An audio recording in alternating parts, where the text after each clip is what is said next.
Yang namanya sebuah tipping point itu kan akan tiba-tiba naik cepat dan mungkin akan turun sampai ke titik balance-nya ya. Titik balance-nya sejauh apa dan sampai seturun mana, nggak ada yang tahu. Saya pun juga nggak tahu. Tapi kita bisa lihat dari infrastruktur yang udah dibangun aja, Mbak Maria. Kalau infrastruktur yang dibangun tempat-tempatnya udah makin banyak, accessible buat semua orang untuk mencoba, mungkin nanti akan menjadi olahraga normal ya, sama seperti badminton hari ini, sama seperti tenis hari ini. Ya pemainnya akan stabil.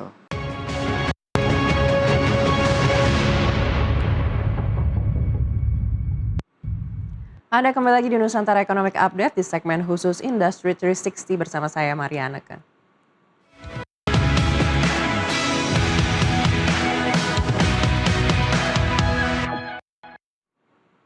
Di tengah melemahnya aktivitas industri, strategi pemasaran menjadi salah satu kunci bagi pelaku usaha untuk mempertahankan penjualan.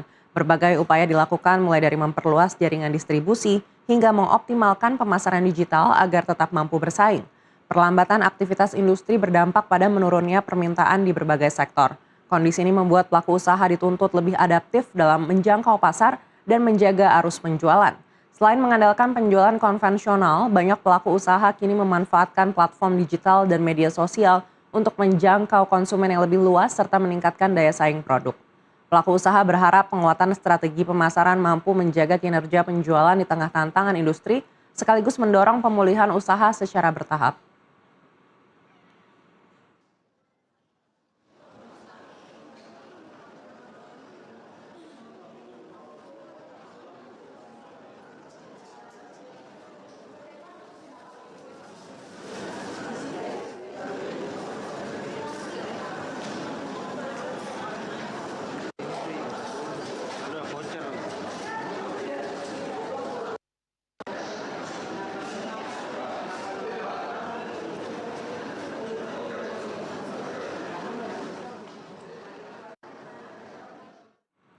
Lantas seperti apa kondisi industri kreatif saat ini di tengah tekanan ekonomi? Kami akan membahasnya bersama Yasa Singgi, founder dan CEO Basel.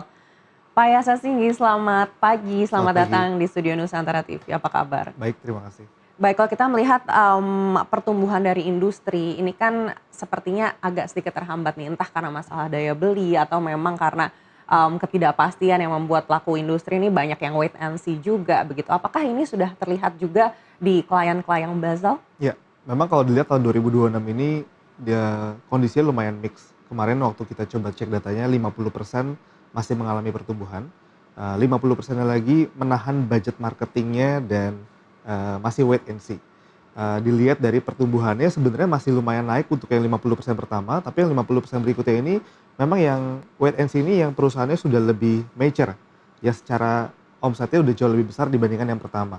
Kalau yang pertama kenapa masih naik? Karena memang growth-nya masih cukup besar, opportunity untuk lebih naik lagi. Jadi sebenarnya kalau dilihat secara overall-nya masih ada opportunity, walaupun memang sebagian setengahnya lagi masih wait and see. Baik, artinya 50% yang memutuskan wait and see ini sebenarnya bukan karena kondisi pasar yang mungkin menjadi lemah begitu, tapi memang karena ketidakpastian yang membuat pelaku pasar menjadi ragu untuk berekspansi. Sebenarnya pasti ada kontribusi dari kondisi eksternalnya juga, bukan hanya dari kondisi internal.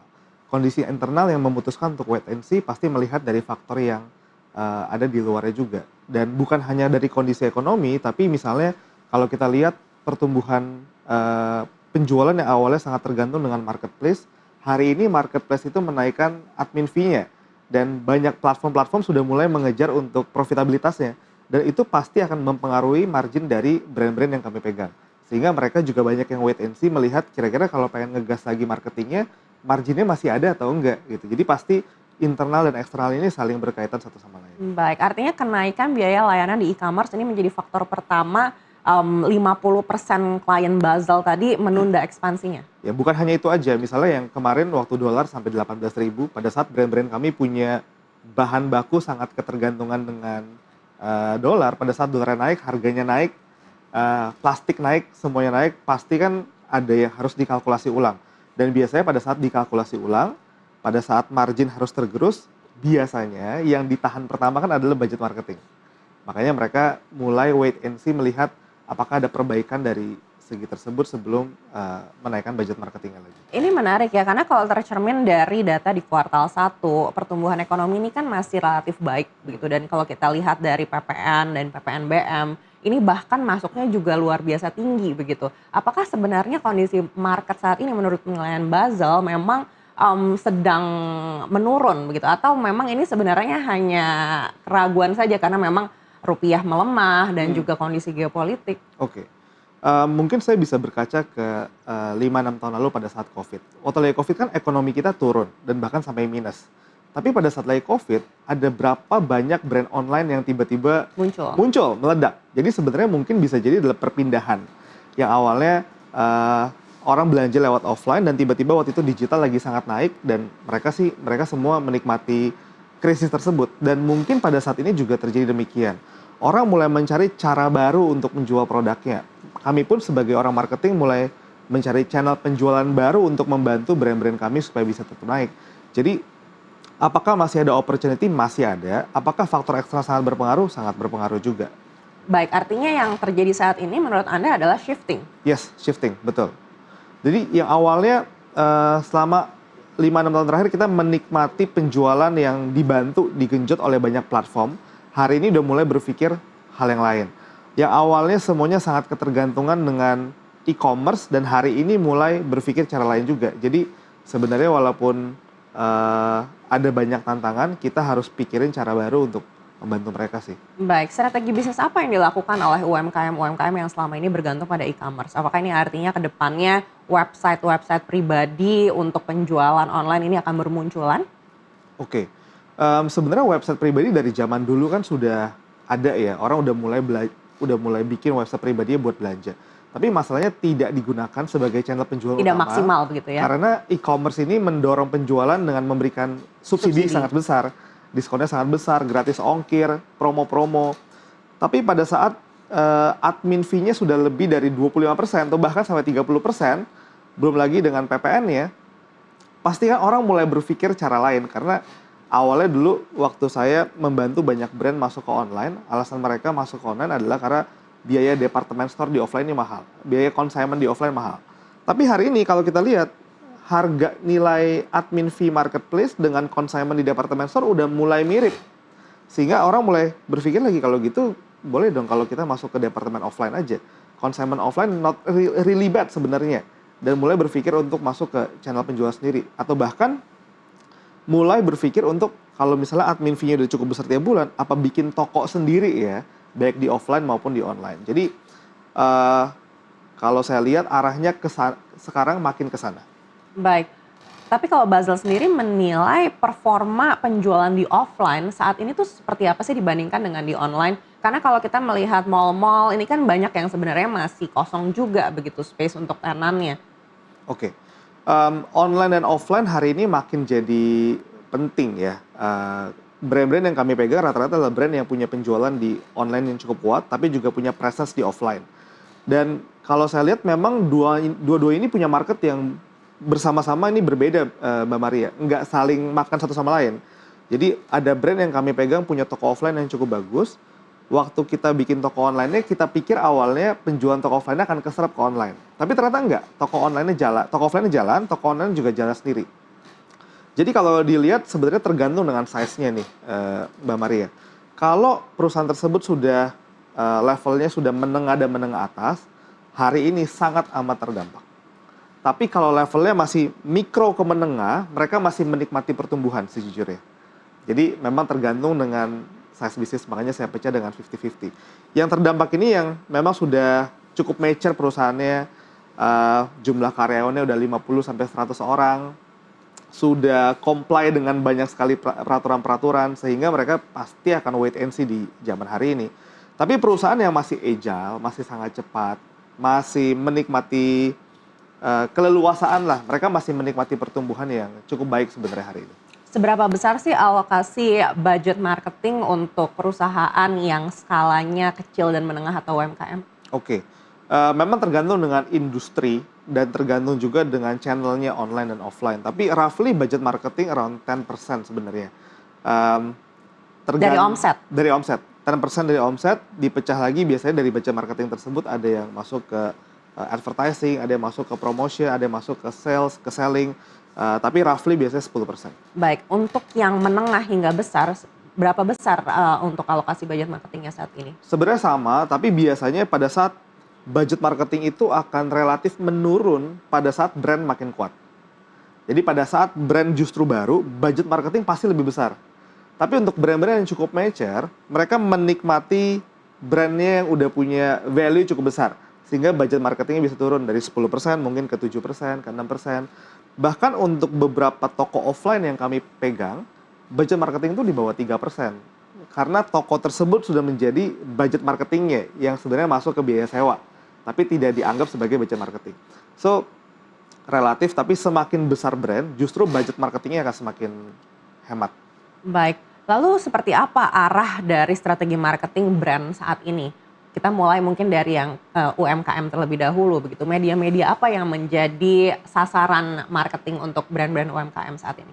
Oke, media digital pasti masih menjadi first to go yang pertama ya, karena yang paling murah, yang paling accessible. Tapi sebenarnya penjualan lewat digital itu ada cap-nya, Mbak Maria. Karena justru brand-brand yang sudah mature di online, sekarang itu trennya adalah mulai masuk ke offline. Kebalik ya, zaman dulu adalah brand offline yang berbondong-bondong masuk ke online. Tapi sekarang kebalik. Kita bisa lihat salah satu, dalam tanda kutip, ancaman paling besar brand di Indonesia adalah brand dari luar negeri, terutama brand dari China. Di mana brand dari China bisa menjual, ya kita bisa lihat apapun lah saat ini, ada skincare, sampai ada snack, sampai bahkan company kayak kita pun di company marketing udah mulai banyak yang masuk ke sini. Dan kalau kita lihat trennya, terutama dalam produk, mereka itu awalnya masuk ke online, mendominasi online, dan pada saat satu titik mereka mulai masuk ke offline. Mereka mulai merasa online ini tuh ada cap-nya, ada batasnya. Jadi paling pertama pasti lewat online, baru habis itu biasanya akan masuk lewat offline. Baik, dan tadi Anda sempat sampaikan keberadaan dari perusahaan-perusahaan asing yang masuk ini mengancam juga baik itu industri real ataupun industri kreatif begitu. Apakah saat ini juga sudah terasa di Basel? Berasa banget. Kalau kita lihat top 10 penjualan brand-brand di berbagai macam industri, skincare, fashion, sepatu, you name it, apapun itu. Kalau kita lihat datanya top 10 itu rata-rata itu adalah barang-barang dari China. Kita harus bedakan, ada barang dari China, brandnya juga China, ada barang dari China, brandnya Indonesia. Yang bahaya kalau kita tuh udah nggak dapat apa-apa, barangnya dari China, brandnya pun juga bukan brand Indonesia. So, ini yang menjadi PR perusahaan-perusahaan Indonesia hari ini. Mungkin kita nggak bisa compete di harga, tapi mungkin bisa compete di brand. Dan bahayanya kalau kita nggak main di dua-duanya, lama-lama ya kita nggak bakal dapat apa-apa. Kalau produknya kalah, brandnya juga kalah. Baik, lalu seperti apa kompetisi di industri kreatif sendiri? Kita akan bahas usai jeda. Tetaplah bersama kami akan kembali sesaat lagi.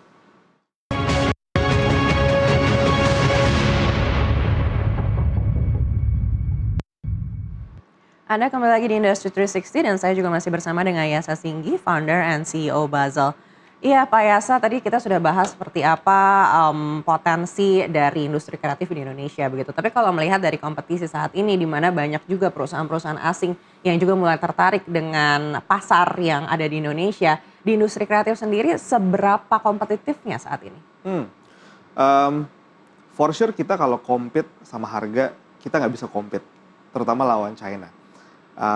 Kita udah ambil dari sana aja, harganya masih lebih murah dibandingin kita bikin sendiri di sini gitu. Udah ada biaya cost shippingnya dan lain-lain. Jadi itu kan untuk produk, tapi untuk industri kreatif sendiri ini kan lebih ke ide yang dijual begitu. Bagaimana situasi kompetisinya saat ini? Oke, untuk perusahaan marketing seperti kami juga udah mulai makin banyak pemain-pemain dari luar yang masuk ke sini. Dan semakin kompetitif. Kenapa? Karena kalau kita mau perusahaan kita pengen pegang company seperti China, artinya kan kita harus punya sumber daya yang cukup, which is bahasa, kita harus bisa mengerti datanya, di mana datanya rata-rata adalah dari mereka semua. Mereka adalah company yang dari China, punya pegang data semuanya, dan akses untuk company-company marketingnya masuk ke sini jauh lebih gampang sebenarnya. Tapi itu jadi sebuah challenge yang harusnya bikin kita juga upgrade juga. Bukan berarti saya merasa, kita tuh nggak boleh compete sama luar dan kita harus dilindungin. Sebenarnya ada bagusnya juga, karena company kami tersebut masuk ke sini, itu akan upgrade kita punya skill juga untuk bisa compete lawan mereka. So, PR-nya untuk company seperti kita adalah gimana kita bisa upgrade kita punya sumber daya di dalam, dan kita eventually bisa compete bareng sama mereka di sini. Baik, tapi dari segi peluangnya sendiri sejauh ini seperti apa? Apakah memang kuenya ini masih cukup besar juga untuk bisa tetap kompetitif melawan perusahaan-perusahaan asing? Saya sih percaya masih sangat besar kuenya. Karena kalau kita lihat hari ini sebenarnya berapa banyak sih brand yang udah masuk ke dunia digital, sebenarnya itu masih sedikit banget. Kalau kita lihat compare jumlah kontribusi penjualan online di Indonesia, compare to China, compare to Amerika, compare to India, itu tuh masih banyak sebenarnya room for improvement-nya. Jadi sebenarnya kuenya masih sangat besar sih. Baik, kalau kita melihat saat ini banyak yang melakukan efisiensi, apakah ini juga terlihat dari perusahaan-perusahaan asing tersebut? Hmm, em, Mungkin kalau yang asing kita nggak gitu banyak pegang, ada beberapa aja. Tapi yang lokal sangat kelihatan. Yang tadi saya cerita 50% mulai wait and see, dan biasanya hal pertama yang mereka tunda adalah budget marketing biasanya. Jadi kita merasakan sih yang awalnya budget marketing sekian, mungkin turun 30% di tahun 2026 ini, di compare tahun 2025. Baik, artinya penurunan budget marketing itu mempengaruhi profitabilitas dari Basel juga? Yes, pasti itu sangat sangat mempengaruhi, karena company kami kan grow kalau brand grow. Kalau company klien kita grow. So pada saat mereka wait and see, pastinya kita juga jadi wait and see juga. Baik, kita sudah memasuki pertengahan tahun 2026, boleh di-share sedikit penurunannya itu berapa persen di Basel saat ini? Sebenarnya di Basel kita masih sama angkanya. So kita mulai shifting jadi di internal kita. Dari awalnya itu ibaratnya kita untuk klien-klien yang wait and see, ya kita parkir mereka, kita tetap jalanin, tapi kita cari another klien-klien yang masih bisa grow sebenarnya. So di kita sebenarnya kalau tahun 2025 dan 2026 angkanya sama. Secara top line revenue angkanya sama. Cuma ada tergerus di profitability-nya aja. Kenapa angkanya sama? Karena kita rubah shifting fokus kita dari yang awalnya cuma pegang ini, kita coba cari another klien yang bisa fulfill kita punya slot. Baik, berapa persen profitability yang sudah tergerus saat ini?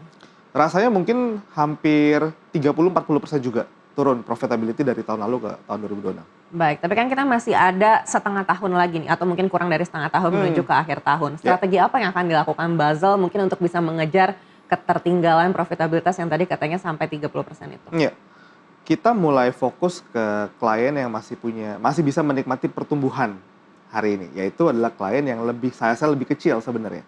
Klien yang saya lebih kecil, mereka punya revenue memang belum begitu besar, tapi kita masih bisa kasih room for improvement yang cukup besar buat pertumbuhan bisnis mereka.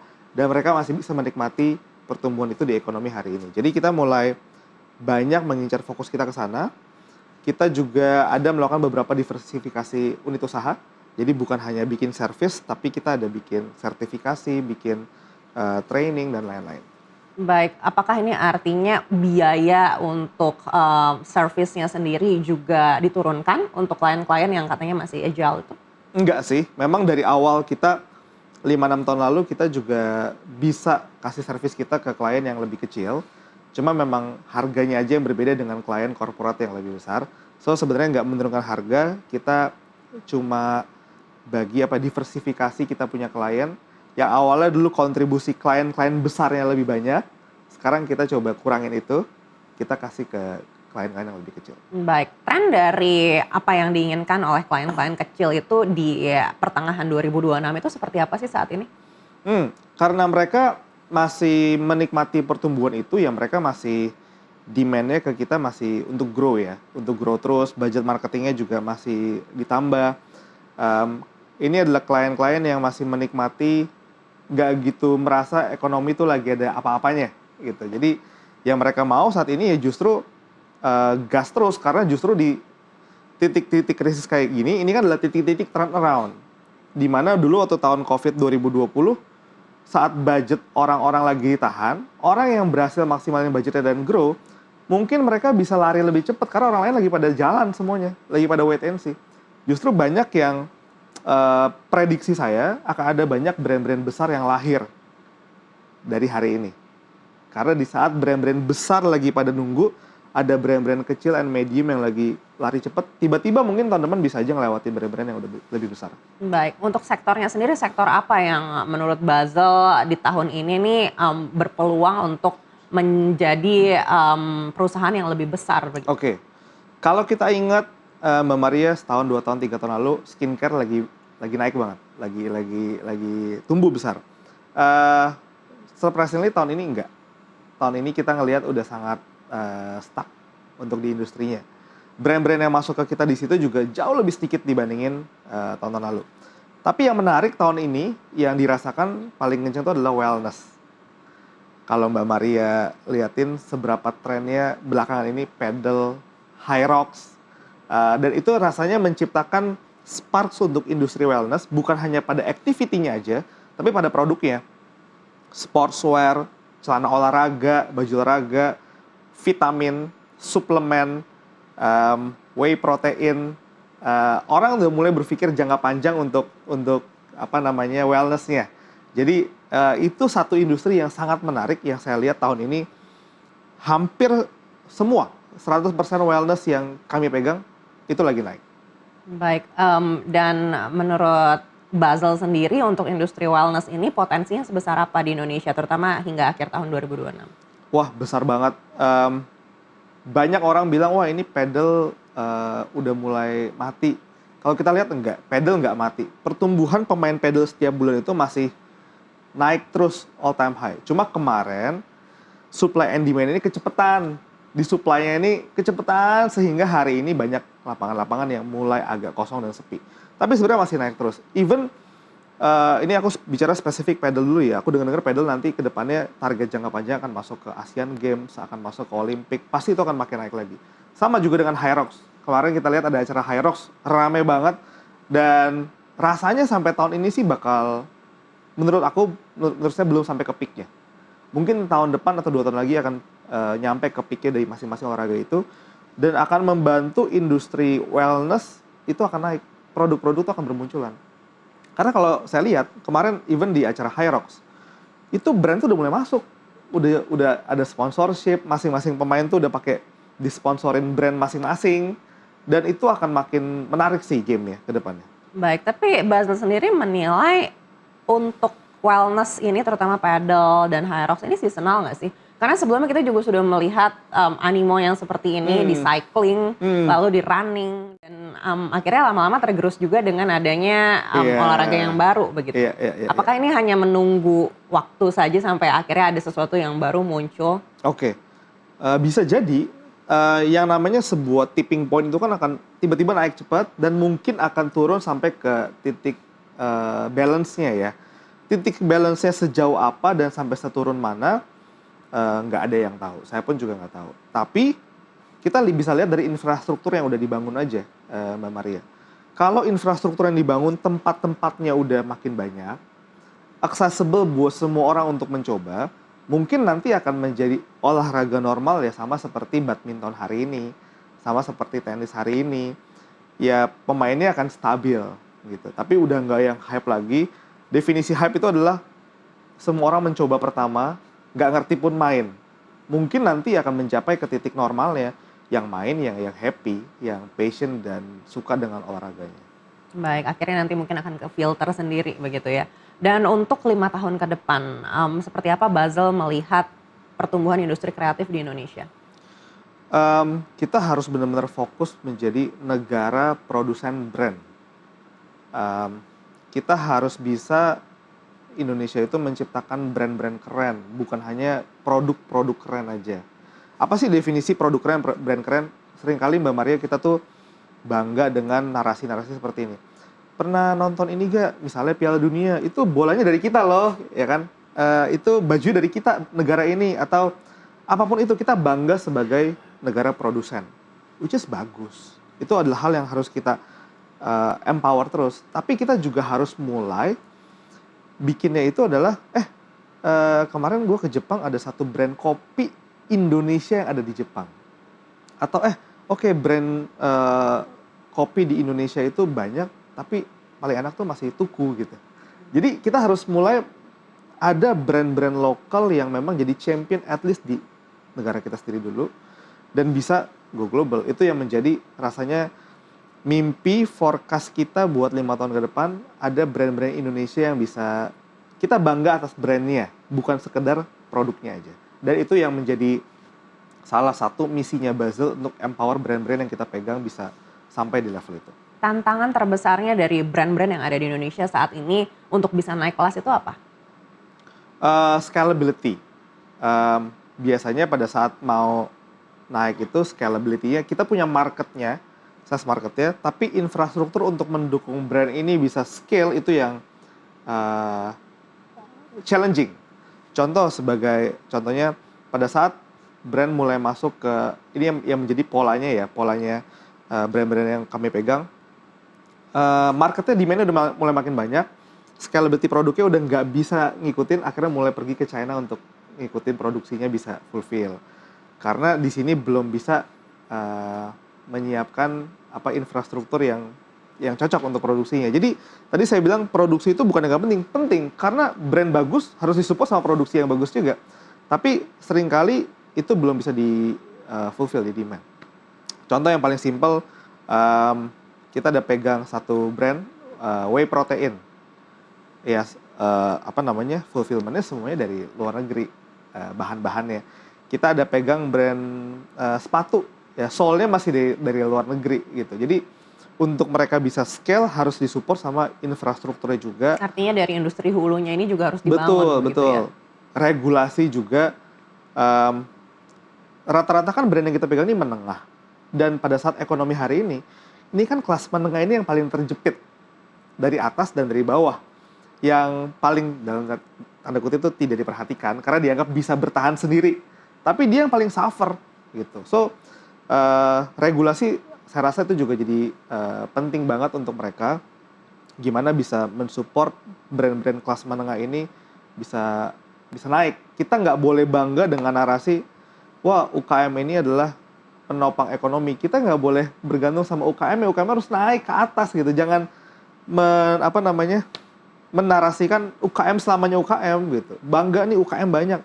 Oke, that's good. Tapi gimana caranya si UKM ini bisa naik, bukan jadi UKM lagi. Itu yang menjadi misi kita. Baik, kalau bicara regulasi apa yang saat ini mungkin dibutuhkan untuk industri kreatif yang bisa menjadi game changer untuk industri ini?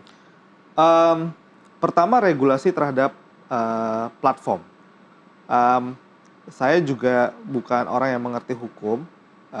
Saya juga nggak berharap platform ini dikerangkeng dan sehingga nggak bisa berekspansi gitu ya. Karena bagaimanapun semua brand yang kita pegang ini menikmati hasil dari platform-platform. Semua platform yang kemarin ini dalam tanda kutip bakar duit, kita menikmati pertumbuhannya. Tapi pada saat platform ini naiknya udah sangat signifikan, rasanya perlu diregulasi atau mungkin ada aturannya, atau mungkin ya harusnya ngobrol dengan para seller-seller ini, cari jalan tengahnya, yang pertama.